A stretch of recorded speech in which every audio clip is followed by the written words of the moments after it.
بسم الله الرحمن الرحيم يا أيها الذين آمنوا اتقوا الله حق تقاته ولا تموتن إلا وأنتم مسلمون يا أيها الناس اتقوا ربكم الذي خلقكم من نفس واحدة وخلق منها زوجها وبث منهما رجالا كثيرا ونساء واتقوا الله الذي تساءلون به والأرحام إن الله كان عليكم رقيبا يا أيها الذين آمنوا اتقوا الله وقولوا قولا سديدا يصلح لكم أعمالكم ويغفر لكم ذنوبكم ومن يطع الله ورسوله فقد فاز فوزا عظيما أما بعد فإن أصدق الحديث كتاب الله وخير الهدي هدي محمد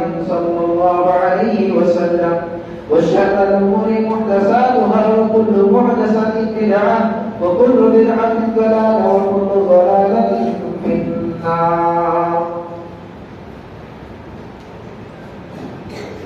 قال الله تبارك وتعالى في كلامه المجيد بسم الله الرحمن الرحيم يوم نقول لجهنم هل امتلأت وتقول هل من مزيد وأزلفت الجنة للمتقين غير بعيد هذا ما توعدون لكل أواب حفيظ من خشي الرحمن بالغيب وجاء بقلب منيب ادخلوها بسلام ذلك يوم الخلود.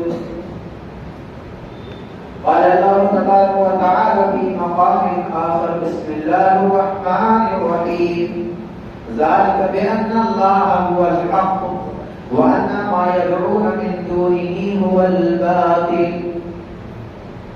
وقال النبي صلى الله عليه وسلم من مات لا يشرك بالله شيئا دخل الجنة ومن مات يشرك بالله شيئا دخل النار متفق عليه. رب اشرح لي صدري ويسر لي أمري واحلل عقدة من لساني يفقهوا قولي رب زدني علما اللهم رب زدني علما. اللہ رب العالمین کی حمد و ثنا برائے بزرگی. رب کائنات کو مختصر حمد و ثنا کے بعد سارے ہی انبیاء کرام پر بے شمار انگیت و درود و سلام نازل ہو. بالخصوص امام النبیین شفیع المذنبین رحمت العالمین جناب محمد رسول اللہ صلی اللہ علیہ وسلم پر، آپ کی آل پر اور قیامت تک سچی پیروی کرنے والے امت مسلمہ پر اللہم صلی وسلم بارک کریں. معزز حاضرین جمعہ، ابھی خطبہ مسلمہ کے بعد آپ کے سامنے قرآن مجید کی ایک آیت اور صحیح بخاری مسلم کی ایک حدیث پڑھی گئی. انشاءاللہ دونوں دلائل کی روشنی میں آج کا خطبہ ہوگا. خطبے کا جو عنوان ہے وہ توحید کے تعلق سے، جو کہ ہماری زندگی کے روح ہے. ہماری زندگی کے اندر زندگی ہماری یہ باڈی اس وقت تک کام کرتا ہے جب تک اس میں سانس باقی ہے. روح جب تک جسم میں ہے، اسی طرح دین اسلام کا جو اصل روح ہے وہ توحید ہے. توحید کے تعلق سے انشاءاللہ میں چند باتیں آپ کے سامنے رکھوں گا. اللہ سبحانہ و تعالیٰ نے قرآن کریم سے آغاز کرتے ہیں اس خطبے کا. اللہ رب العالمین نے فرمایا ذالک بأن اللہ هو الحق.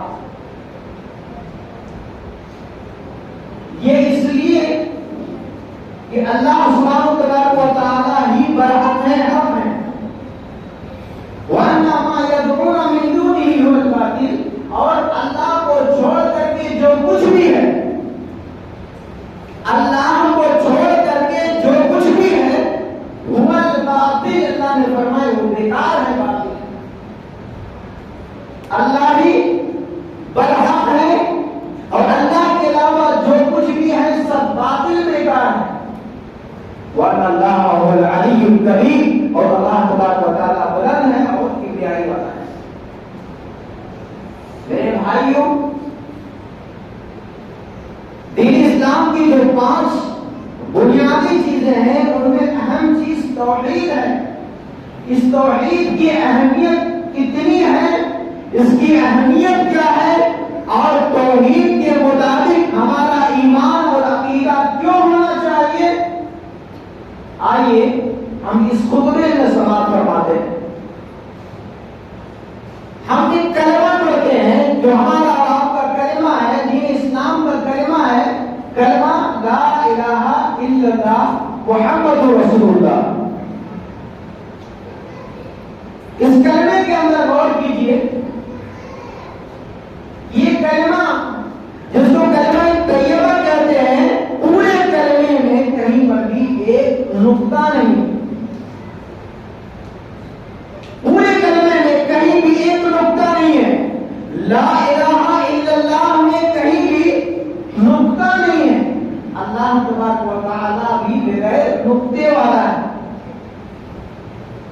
اللہ تبارک و تعالیٰ بے عیب ہے، اللہ کے اندر کوئی عیب نہیں. اور وہی اللہ سبحانہ تبارک و تعالیٰ جو بے عیب ہے، جس کا کلمے کے اندر کوئی نقطہ نہیں، جو کلمہ عیب سے پاک ہے، وہی اللہ ہمیں اور آپ کو یہ چاہتا ہے کہ ہم ہر قسم کی ناپاکی، ہر قسم کی شرک کی گندگی اور بلاغت سے اللہ پاک رکھنا چاہتا ہے.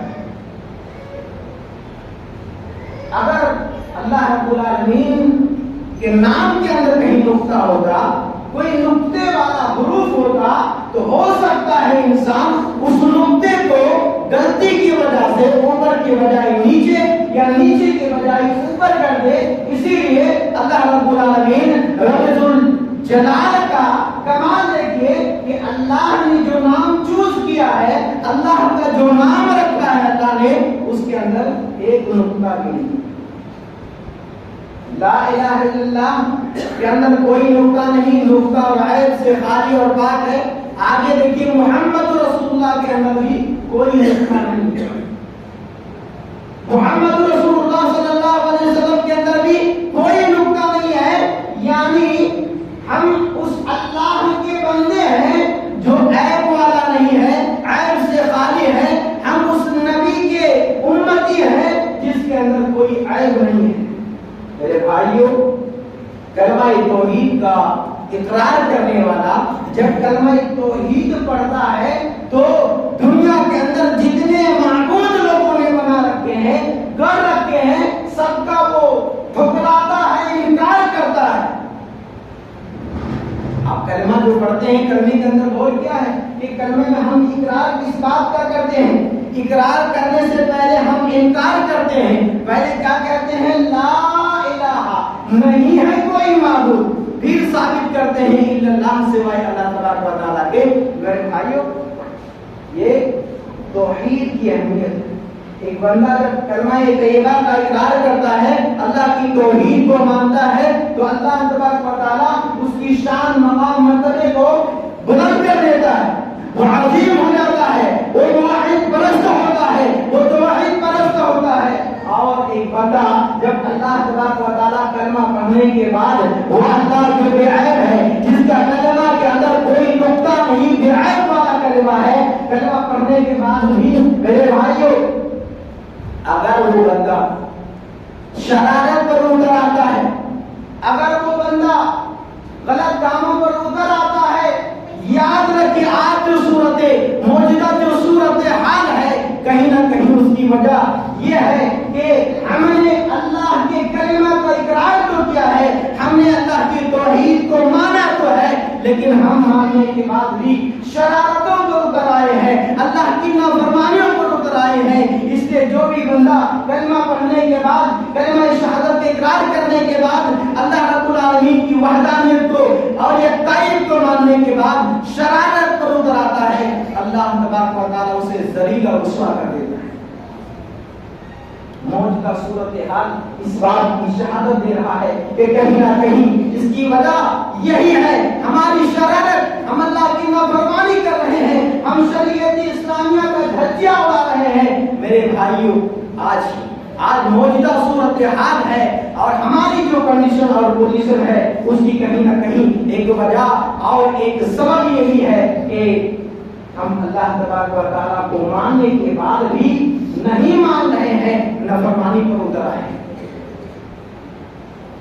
آج دیکھیے ہم لوگ دعویٰ کرتے ہیں کہ توحید پرست ہیں، توحید پر چلنے والے ہیں، ذرا سی بیماری گھر میں کیا آ گئی، ذرا سی کیا آفت آ گئی تو توحید کے دعویٰ کرنے والے شرک پر اتر آتے ہیں، فلاں جگہ چلے جاتے ہیں، وہاں جا کر کے اپنے ماتھے کو دیکھتے ہیں، سر جھکاتے ہیں، نظر و نیاز پیش کرتے ہیں۔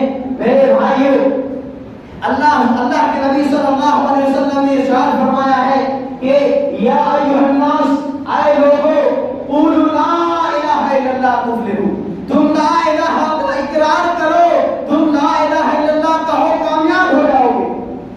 ایک دوسری حدیث کے اندر اللہ کے نبی صلی اللہ علیہ وسلم نے فرمایا، صحیح بخاری مسلم کی حدیث ہے کہ من مات لا یشرک باللہ دخل الجنہ، جس نے اپنے موت تک کبھی اللہ کے ساتھ کسی کو شرک نہ کیا ہو، شریک نہ کیا ہو، تو مرنے کے بعد وہ جنت میں داخل ہوگا۔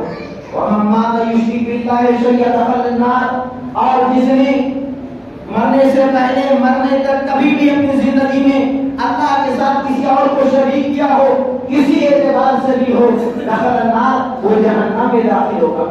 میرے بھائیوں، اس حدیث سے توحید کی اہمیت اور شرک کی قباحت کا پتہ چلتا ہے کہ جو توحید کے راستے پر چلتا ہے، چاہے مصیبتیں آ جائیں، چاہے اس کے گھر میں 5 سال 10 سال شادی کے ہو گئے ہو، بچے نہ ہو رہے ہو، لیکن اللہ کی ذات پر یقین رکھ کر کے کہیں جا کر کے ماتھا نہیں ٹیکتا ہے، کہیں جا کر کے وہ شرک نہیں کرتا ہے، میرے بھائیوں، توحید پر چلنے والے کا یہ فائدہ ہے کہ دخل الجنہ، جنت میں داخل ہوگا، اور جو توحید سے ہٹا، توحید سے جو ہٹا، اس کا نقصان یہ ہے کہ وہ جہنم اس کا ٹھکانہ ہے، جہنم اس کا ٹھکانہ ہے۔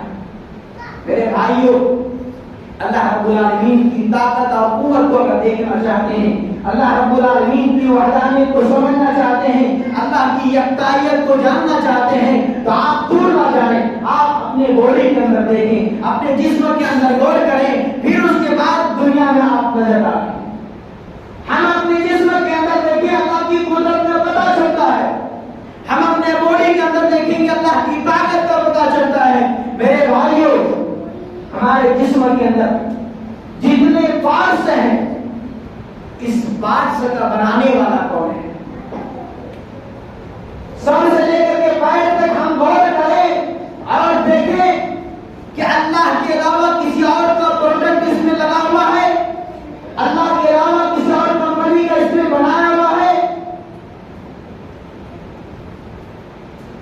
میرے بھائیوں، سر سے لے کر کے پیر تک، چاہے ہاتھ ہو، پیر ہو، کان ہو، ناک ہو، منہ ہو، چہرہ ہو، ایک بال بھی کیوں نہ ہو، یہ ساری کی ساری چیزیں اللہ تبارک و تعالیٰ نے کیا ہے، اللہ رب العالمین نے بنایا ہے۔ اب جسموں سے فارغ ہونے کے بعد ہم آسمان میں نظر ڈالیں اور دیکھیں، آسمان جو جہاں تک ہماری نگاہ آگے پیچھے اور دائیں بائیں تک جاتی ہے، جس کی پیمانے کی کوئی گنجائش ہی نہیں ہے، آپ جہاں تک جائیں آسمان اسی طرح نظر آتا جائے گا۔ اس اتنے بڑے آسمان کو بلا ستون، بلا اور کھمبے کے کس نے قائم رکھا ہے؟ ہوا کو کون چلاتا ہے؟ آسمان سے پانی کو کون برساتا ہے؟ چاند اور سورج کس کے تابع ہیں؟ میرے بھائیوں، اس کے بعد بھی ہم آپ یہ سنتے ہیں کہ فلاں جگہ جانے سے بچہ ملتا ہے، اجمیر جانے سے بیٹا ملتا ہے۔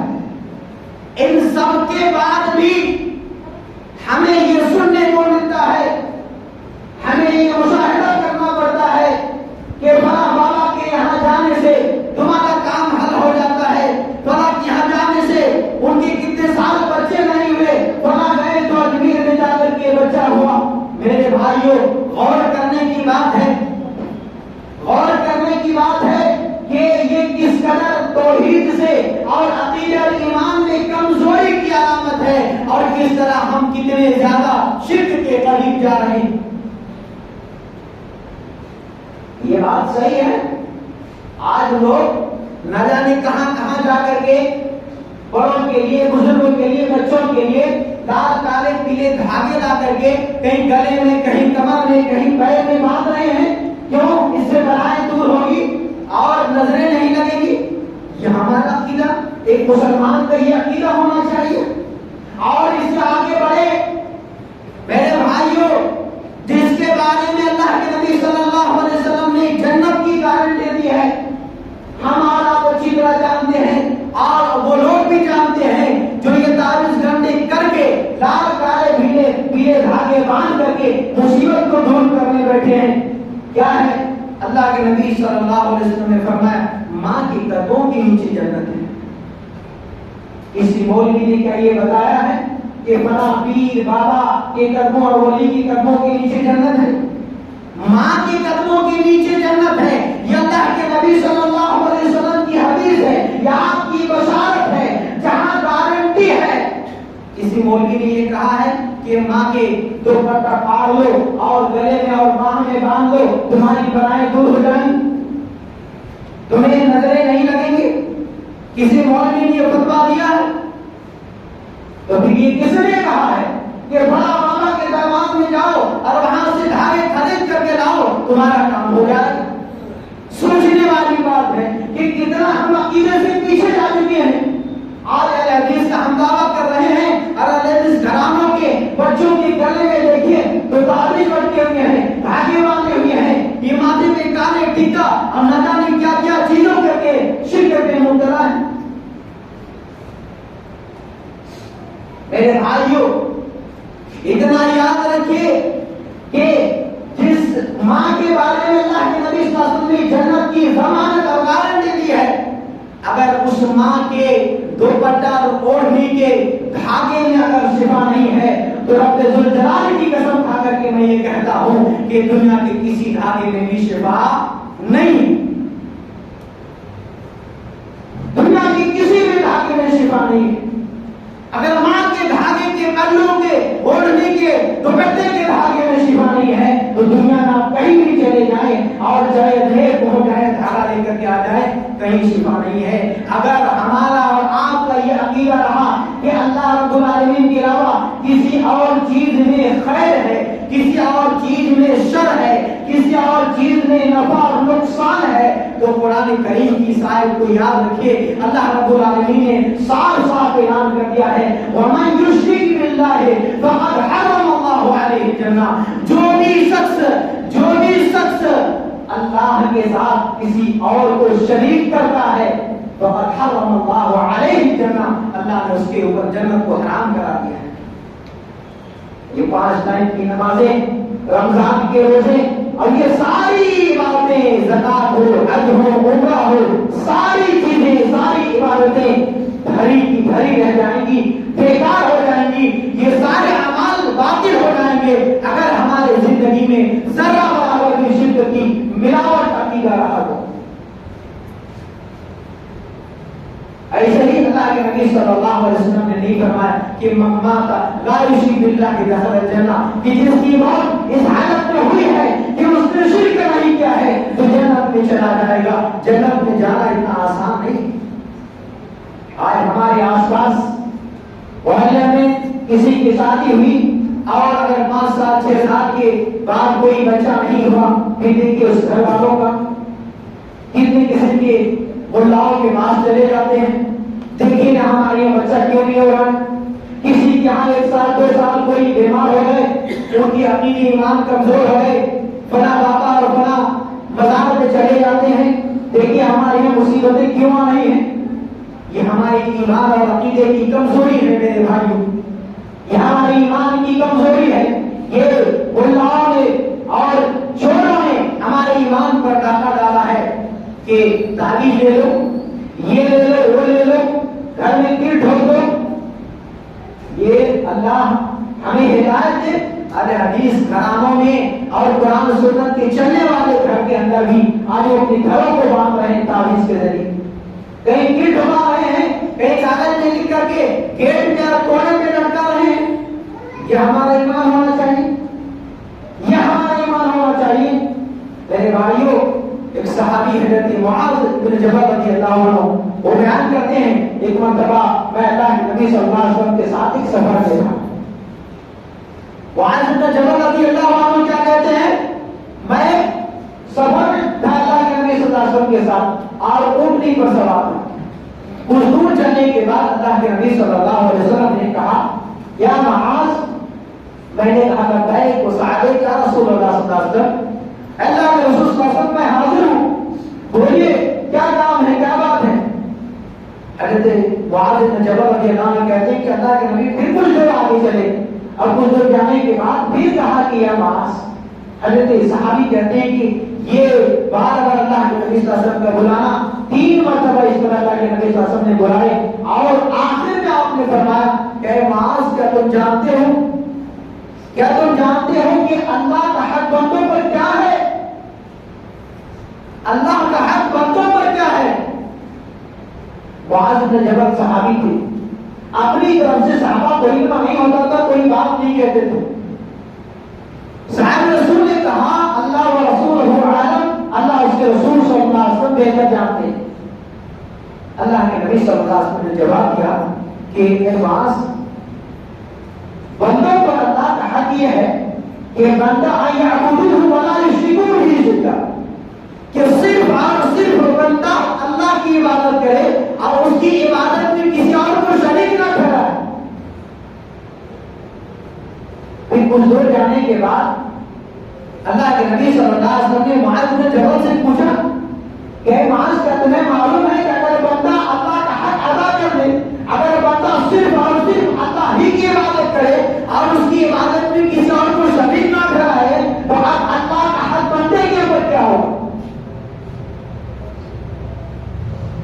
حضرت معاذ رضی اللہ عنہ کا جواب تھا اللہ اور رسول عالم, اللہ اس کے رسول بہتر جانتے ہیں. اللہ کے نبی صلی اللہ علیہ وسلم کے یہ جواب سن کے نبی اکرم صلی اللہ علیہ وسلم نے یہ جواب سن کے آپ نے کیا فرمایا کہ اگر کوئی مسلمان بندہ پوری زندگی صرف اور صرف اللہ کی عبادت کرتا ہو اور اس کے ساتھ کسی اور کو شریک نہیں ٹھہراتا ہو تو اللہ کا حق ایسے بندے کے اوپر یہ ہے کہ ایسے بندے کو اللہ تعالیٰ عذاب میں مبتلا نہ کرے, ایسے بندے کو اللہ عذاب نہ دے. تو میرے بھائیو, فیصلہ ہمیں اور آپ کو کرنا ہے, کس راستے پر چلنا ہے, کس طرح کا ایمان اور عقیدہ رکھنا ہے, یہ فیصلہ ہمیں اور آپ کو چوز کرنا ہے, ہمیں اور آپ کو اس کا علم حاصل کرنا ہے. ایک ہے ایمان والا راستہ, ایک ہے توحید والا راستہ اور ایک ہے کفر اور شرک والا راستہ. فیصلہ ہمیں اور آپ کو کرنا ہے. اگر توحید کے راستے پہ چل رہے ہیں تو اس راستے میں دنیا کے اندر کانٹے ہیں, دنیا کے اندر یہ دھاردار جھاڑیاں ہیں, پریشانیاں ہیں, مصیبتیں ہیں, ہر کٹھنائیاں اس راستے کے اندر ہے. لیکن اس کے اپوزٹ جو راستے ہیں بہت آسان ہے. شرک والا راستہ ہے, کفر والا راستہ ہے. یہ دنیا کے اندر بالکل ہرا بھرا ہے, ہریالی ہے. دنیا کے اندر اگر جائے تو دنیا میں اس کے لیے جنت ہے. میرے بھائیوں یہ تو ہی راستہ اس دنیا میں ہے. اور ان دونوں راستے کا علم حاصل کر کے ہمیں اور آپ کو زندگی گزارنی ہے. ایک راستہ سمجھ لیجیے جنت والا اور ایک راستہ سمجھ لیجیے جہنم والا ہے. فیصلہ ہمیں اور آپ کو کرنا ہے. آج کے خطبہ اجتماع میں جو بات میں آپ کے دل دماغ میں ڈالنے کی کوشش کی ہے اور ایک ارادہ لے کر کے آیا تھا کہ میرے بھائیوں, توحید دنیا کے اندر سب سے اہم دولت ہے, توحید کی سب سے قیمتی چیز ہے. اگر یہ قیمتی دولت اور قیمتی چیز چلی گئی تو یہ پورا کروڑوں کا مال اور یہ پوری جائیدادیں ہماری زندگی میں اور مرنے کے بعد بھی کچھ کام آنے والے نہیں ہیں. اس لیے ہمیں اور آپ کو چاہیے ہم اپنے عقیدے کی اصلاح کریں, ایمان کی اصلاح کریں, توحید کی اصلاح کریں. ہمارے توحید کے اندر جو کہیں شغف ہے, کہیں سراخ ہے, اور توحید کے اندر جو ملاوٹیں داخل ہو چکی ہیں, چاہے تعبیر کی شکل میں ہو, دھاگے کی شکل میں ہو, ٹیکے کی شکل میں ہو یا اس طرح کی کسی اور نفع نقصان کی شکل میں ہو, اس چور دروازے کو ہم بند کریں. اسی لیے تو اللہ رب العالمین نے فرمایا کہ ذالک بیان اللہ والحق, اللہ ہی برحق ہے اور اللہ کے سوا جتنی بھی چیزیں ہیں وہ باطل ہیں. اور ہم کلمے میں یہی اقرار کرتے ہیں, کلمے میں یہی پڑھتے ہیں کہ لا الہ الا اللہ, نہیں ہے کوئی معبود سوائے اللہ تبارک و تعالیٰ کے, وانا محمد رسول اللہ, اور بے شک محمد صلی اللہ علیہ وسلم اللہ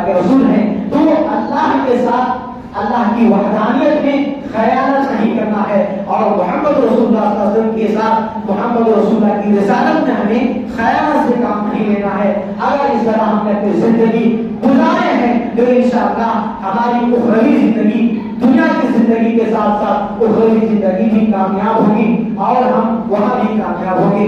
لیکن اگر اس کے برخلاف یاد رکھیں، اس کے برخلاف اگر ہم نے زندگی گزاری ہے شرک میں اور کفر کی ملاوٹ میں زندگی گزاری ہے تو دنیا تو